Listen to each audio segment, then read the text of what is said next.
Hey guys, it's December 16th, and today we are in Luke chapter 1, verses 5 through 25. And this passage doesn't deal with the birth of Jesus quite yet, but it does deal with the events leading up to Jesus' birth.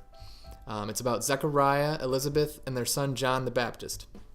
And there's a lot to that story, but I want to focus on what Gabriel told Zechariah about his son John.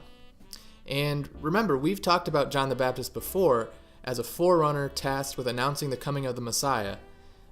But in verses 16 and 17 of chapter 1 in Luke, we read about what John would do in more detail. And he will turn many of the children of Israel to the Lord their God, and he will go before him in the spirit and power of Elijah, to turn the hearts of the fathers to the children, and the disobedient to the wisdom of the just, to make ready for the Lord a people prepared. So John would be a bold proclaimer of truth, and he would do it in the spirit and power of Elijah. But what does that mean exactly? Well, in Malachi 4, 5, and 6, it says this: "Behold, I will send you Elijah the prophet before the great and awesome day of the Lord comes.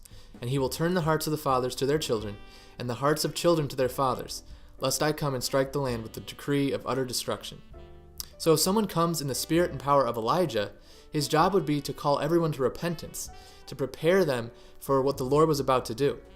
In the case of Elijah himself, he was preparing people for the coming judgment on northern kingdom Israel.